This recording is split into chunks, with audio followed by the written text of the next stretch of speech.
Here we go.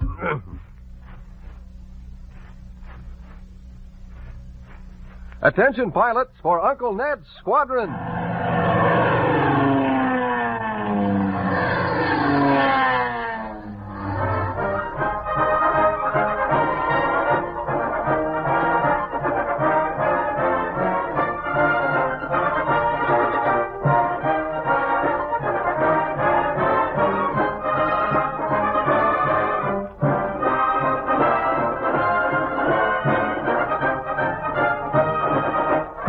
And stand by, pilots, for here he is, your commanding officer, Uncle Ned. Aye, pilots! Welcome to the Ready Room, cadets. Listen closely today because I want you to win a model plane. And you pilots at home can win too, you know. If your phone number was selected this week, we're going to call you in just a little while. So pay attention, and if you are called, give me a correct answer. Don't forget, pilots, that you're always welcome here in the WMAQ Ready Room. So come down whenever you can and as often as you can. Well, today we have a special guest in the Ready Room, so let's get on with the meeting. Well, Uncle Ned, here's today's executive officer. His name is Eugene Kimmons, and he lives at 418 East 50th Place. He tries hard to accomplish each mission, and he's a good cadet pilot for the executive officer's job. Executive Officer Kimmons, will you read the orders of the day for Uncle Ned's Squadron? All cadets listen carefully for hangar flying and the mission for the week. Uncle Ned has a good story to tell you today, and you will enjoy the meeting. If you haven't joined the squadron yet, you should do so today. Co-pilot Dons will tell you how. That is all.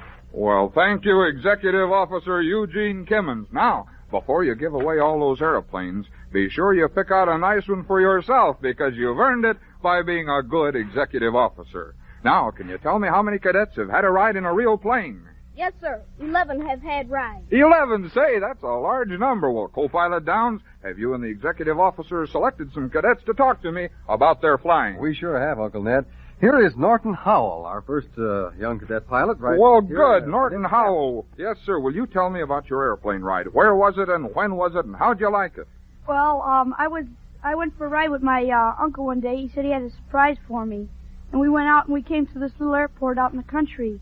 And I thought he was just going to show me around some of the airplanes, but he said, hop in, and I got in, and up before I knew it, we were flying in the air. Oh, saying, wasn't that a wonderful surprise? What kind of an airplane was it, do you remember? Cub. And you liked it? Yeah. Oh, that's fine. I'm very glad you did. Be a good boy always, and take every opportunity to get a ride in an airplane, will you? And, Uncle Ned, here's one of the Smith boys named Nelson Smith. Well, fine. Nelson Smith, tell me about your airplane ride. Well, I flew over Lafayette, Indiana, and, it was a Cub, and, Who was flying it? Who was the pilot? Some friends of ours in Lafayette, and I went with my father. Oh, that's swell. Did you have a lot of fun? Yeah. Oh, good. Is that the only time you've been up? Mm-hmm. Well, I hope you have a lot of airplane rides and get a lot of fun out of it. Be a real good boy always, will you? And pilots, whatever you learn now will make you a safer pilot later on.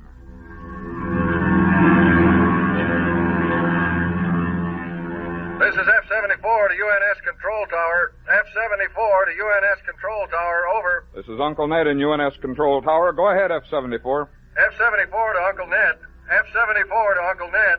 What's the mission for the week? What's the mission for the week? All pilots stand by. The mission for the week is be truthful. Ever since there's been a world, people have lived, fought, and died for the truth. The truth is all important. Some people tell lies because they don't know the answers. They think they can bluff their way through. Well, they're wrong.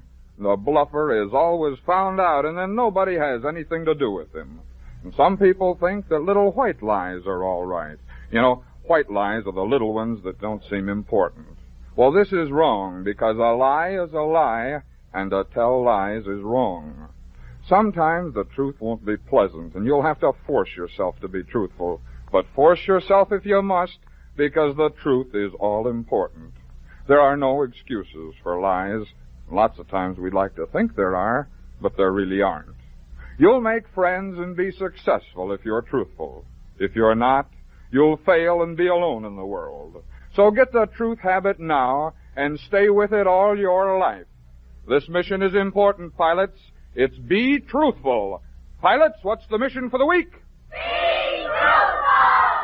Executive Officer Kimmons said that I'd tell you how to join the squadron, and I'm going to do that right now, so listen closely.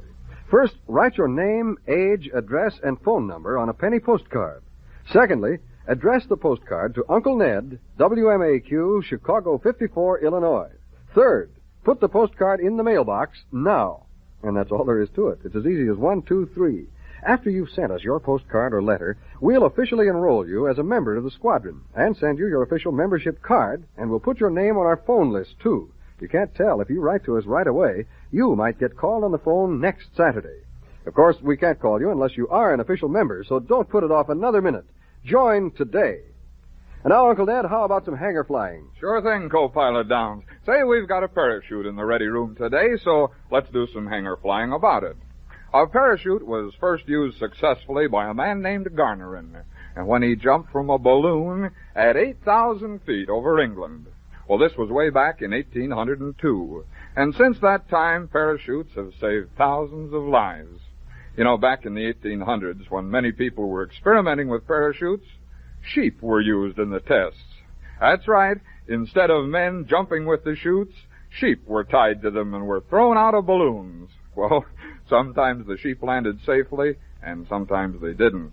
But the parachutes used today are tested by every device known to man, and parachutes became popular and widely used in 1918 during the First World War. Now remember this. Parachutes are made of pure silk or nylon, and the standard chute is 24 feet in diameter. A man making a jump with the standard size chute falls 16 feet a second, or about 12 miles an hour. And you'll be interested to know that when a man jumps from an airplane and falls through the air, he reaches his top speed after he's fallen about 1,200 feet, and then he's going 120 miles an hour. He pulls the ripcord, that's the ring on the chute that you pull to open it, and he slows down to 12 miles an hour. The average chute opens up wide in 1.5 seconds after the ripcord has been pulled. And say there are 3 types of chutes that we want to remember, and they're the chest pack, and that's the kind that is worn over the chest. And the backpack, and that's strapped to the back, and that's the kind we have here today. And the seat pack, and that's the kind you sit on. And say a parachute has 3 main parts. The canopy, that's the big white silk cloth on the top. The shroud lines that hang down from the canopy, and there are dozens of them, and they're made of pure silk, and they're awfully strong, too. And there's the harness, and that's the part that straps around the man when he puts the chute on.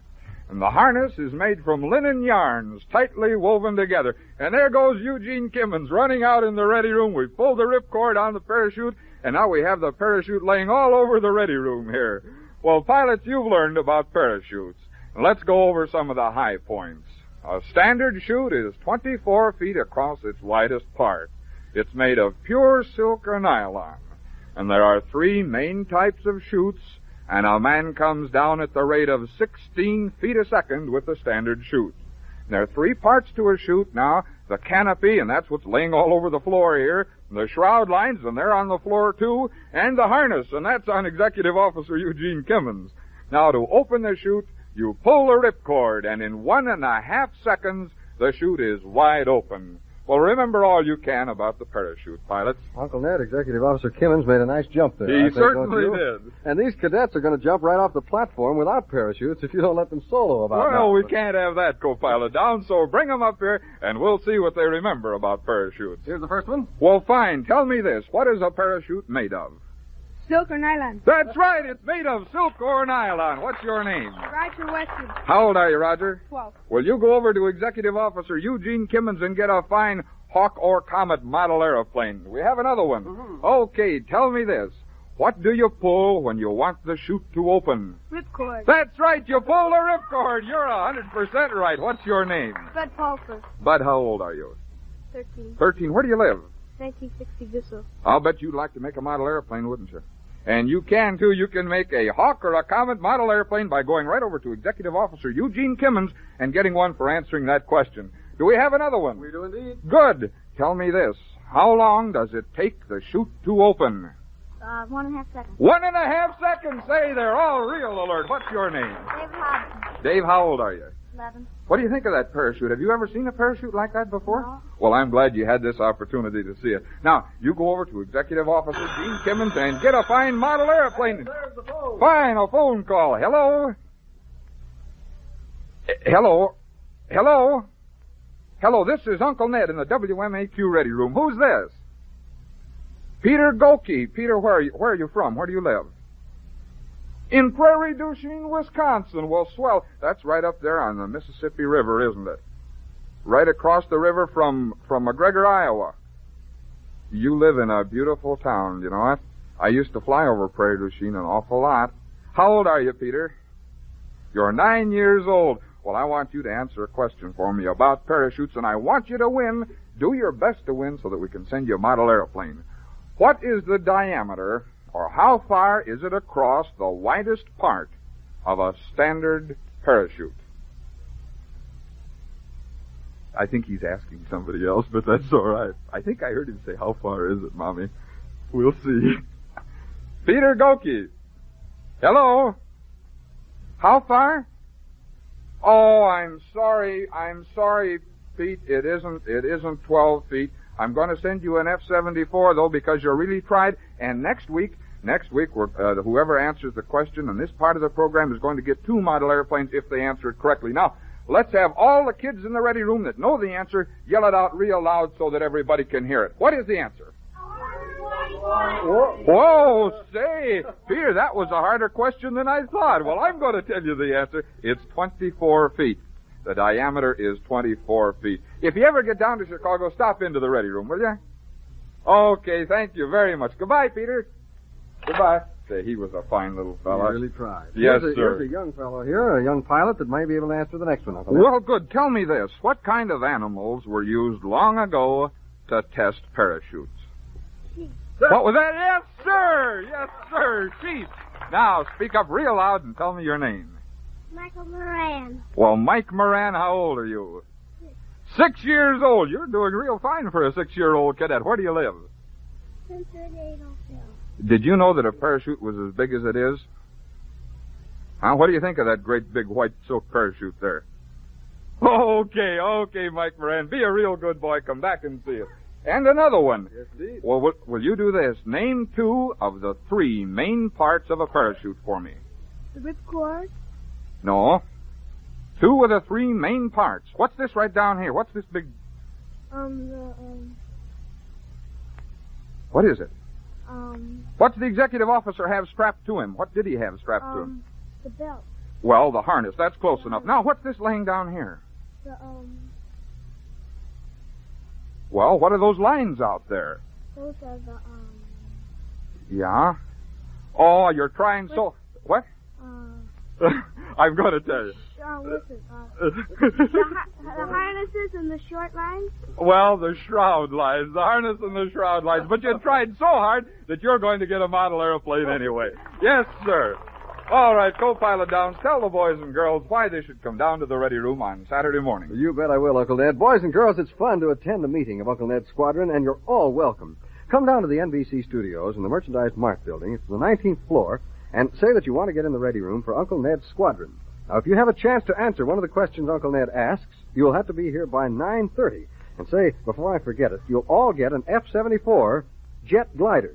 There's one for every boy and girl who attends the meeting. And that F-74 is a honey, too. You ought to see it. It loops and dives and climbs just like a real jet. So come down and get yours. You know, you might be chosen as executive officer, too, so that's another reason why you'll want to attend. Yes, it's fun for everybody on Saturday mornings at Uncle Ned's Squadron. And now, Uncle Ned, back to you. Thank you, co-pilot Downs. Cadets, here's something for you if it's your birthday today.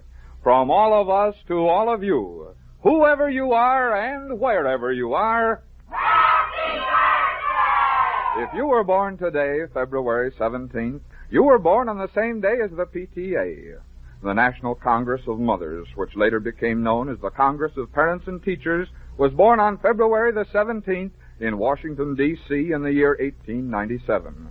Since then, the PTA has grown to include almost 4 million mothers and fathers and teachers. The PTA is active in every state in the Union, in the District of Columbia, and in Hawaii. The PTA has many purposes, but one of the main ones, as stated in their bylaws, is to promote the welfare of children and youth in the home, school, church, and community. They do a fine job of this, and you can be proud that you were born on the same day as the PTA. Well, Uncle Ned, right now it's story time. This is the story of the best-known lady pilot in the world, the story of Amelia Earhart. Amelia Earhart was a tomboy when she was a little girl, and she could play baseball and fight just like boys. She saw her first airplane at the Iowa State Fair when she was 12 years old, and right then she knew that someday she'd fly. She was living in California in 1919, and it was there that she had her first plane ride. When she got down, she told the man at the airport that she wanted to learn to fly, and in 1 year she had earned her pilot's license. She flew whenever she could for years, building up her experience and knowledge. And in 1928, she was invited to fly across the ocean as a passenger. And when she got back, she said that someday she was going to fly the ocean alone. 2 years later, she became the vice president of an airline, the first woman in the world to hold a position like that. And the same year, she set a world's record for women by flying 181 miles an hour. And right after that, she became interested in the autogyro. An autogyro is like an old-fashioned helicopter. And she set another world's record. She set an altitude record for autogyros when she went up to 19,000 feet, almost 4 miles up in the air. And the day after she set the record, she was flying her autogyro over the desert, when all at once something went wrong. The autogyro shook so hard it almost threw her out, and then the propeller broke and flew off, and Amelia Earhart crashed in a bunch of cactus plants. She rested for a while after the crash, and then thought it was time to make that flight across the ocean. She bought a bright red plane, and on May the 19th, 1932, left New York for Paris. Only 7 hours after she left New York, she noticed fire shooting out of her plane's engine, and she could see that part of the engine had cracked. She was too far out over the ocean to turn back. She had to keep going, and to make things worse, she ran into an awful storm. Amelia Earhart flew her burning plane right through the storm until she reached the coast of Ireland. She was anxious to land, and she picked out a pasture and landed her red plane among the cows and sheep. Amelia Earhart was the first woman to fly across the ocean alone, but she still wasn't satisfied. When she got home, she flew across the United States in 19 hours and 15 minutes, setting a new speed record for the flight. In 1933, she received one of aviation's highest awards, the Harmon Trophy. 2 years went by, and her friends thought she'd quit flying, but she surprised them, and in 1935 flew from Hawaii to California, setting another record by being the first woman to do that. From 1935 to 1937, she taught aviation at Purdue University, and in 1937 she bought a new plane, a big, shiny 2-engine plane that could fly for 4,000 miles without stopping for gas. On St. Patrick's Day in 1937, Amelia Earhart and her navigator, Fred Noonan, took off on what was to be her greatest flight around the world.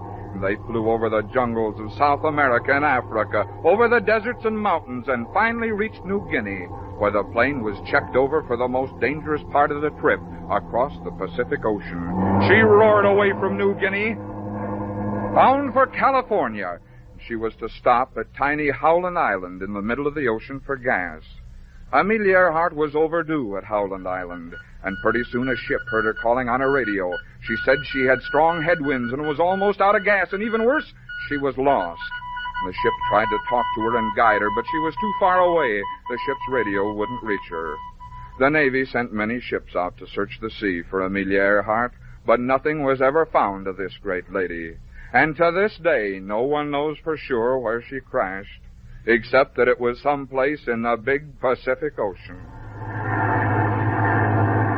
Amelia Earhart, a great lady and a great pilot, a friend to all who knew her, and one who will never be forgotten. Uncle Ned, we have more cadets ready to solo. Fine, co-pilot Downs. Let's give away some more planes for correct answers. Hi there. Tell me this. Where did Amelia Earhart see her first airplane? At the state fair. That's right, at the Iowa State Fair when she was 12 years old. What's your name? Jerry Cohn. Jerry Cohen. Do you like a model airplane? Would you Yes. like one? Well, you go over to Executive Officer Eugene Kimmons and get a fine model airplane. Neat-looking pilot. Yes, sir, he is, and I've got a neat question for him, too.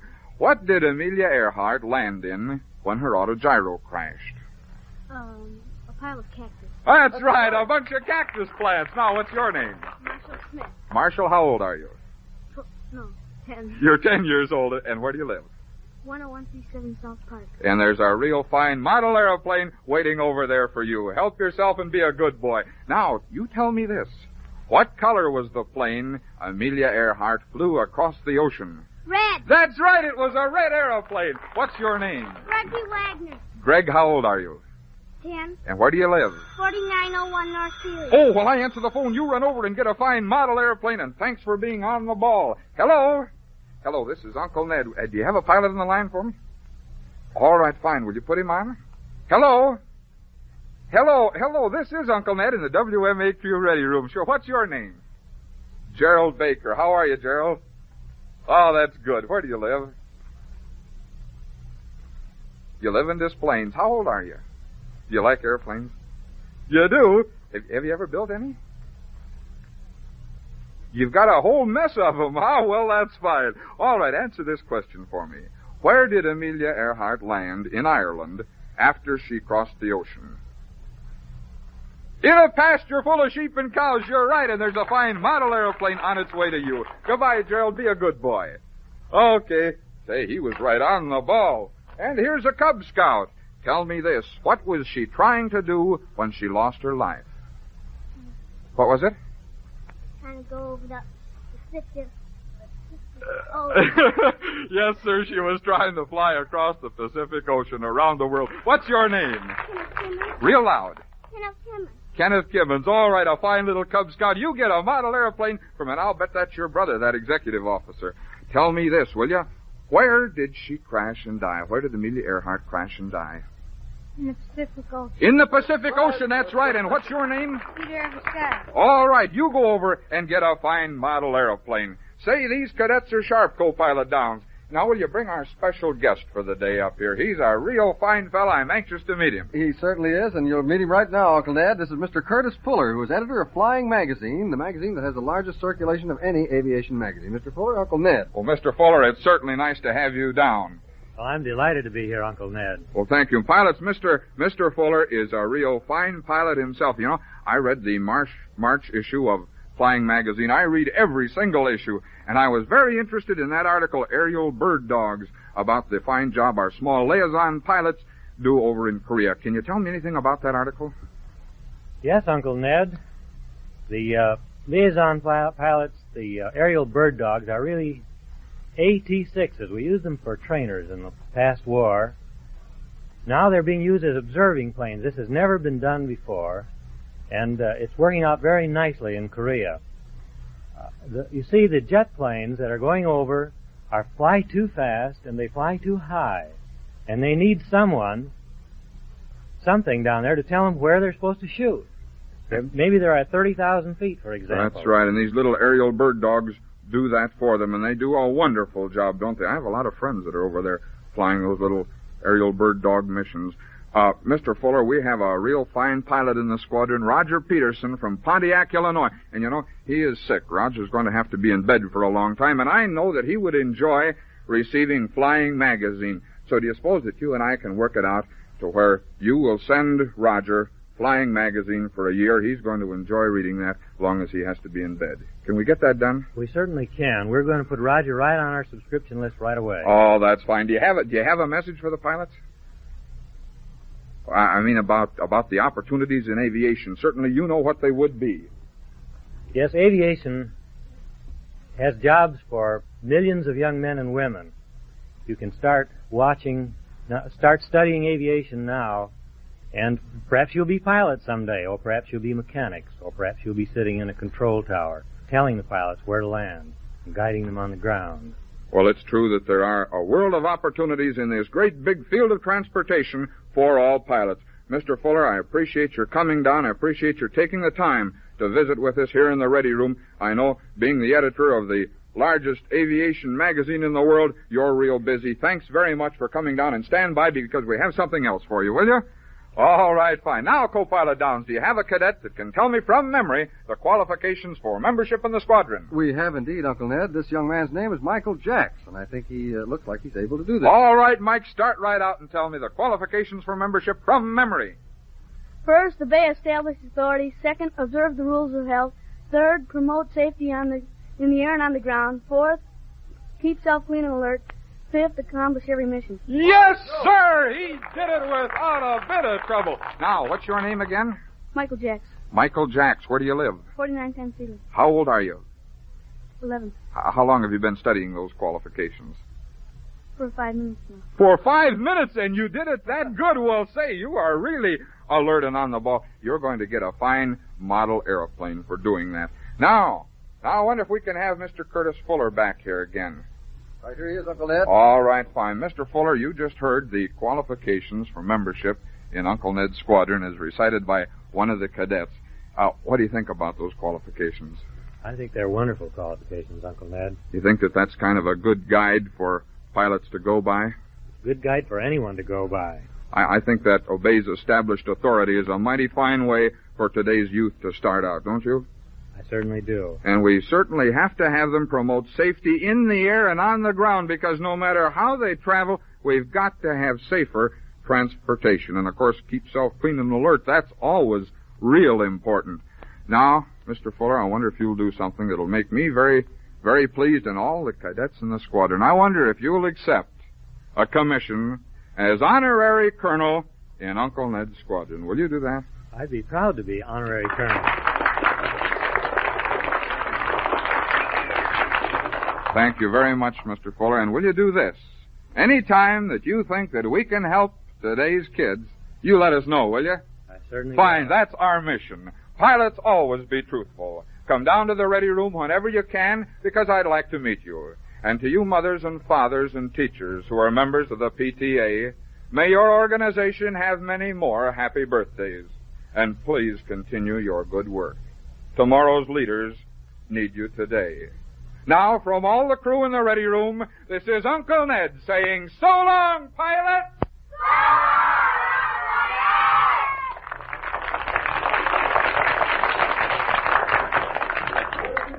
Uncle Ned, and boys and girls, if you have not joined the squadron yet, do so today. As I reminded you earlier in the program, it's easy, it's fun, and it's free. Now, here's all you have to do to become an official member and to get to carry the official membership card. First, write your name, age, address, and telephone number on a penny postcard and send it to Uncle Ned, WMAQ, Chicago 54, Illinois. Now, do that right away, will you? Do it today so that we can enroll you immediately as a member and put your name on our phone list. And who knows, you might be called next week, and you might have a chance to win a swell model plane. We can only call official members. Remember that. Only official members, so don't put off joining. Do it right away, won't you? Remember that you're all welcome also here in the Ready Room in the Merchandise Mart. And that's on Saturday mornings. And be here by 9:30 by all means, will you? The program's at 10, but be here by 9:30 so that you have a chance for the drawing. And come down whenever you can. You're always welcome. Be ready for fun and excitement next Saturday at the same time when Uncle Ned's Squadron meets again.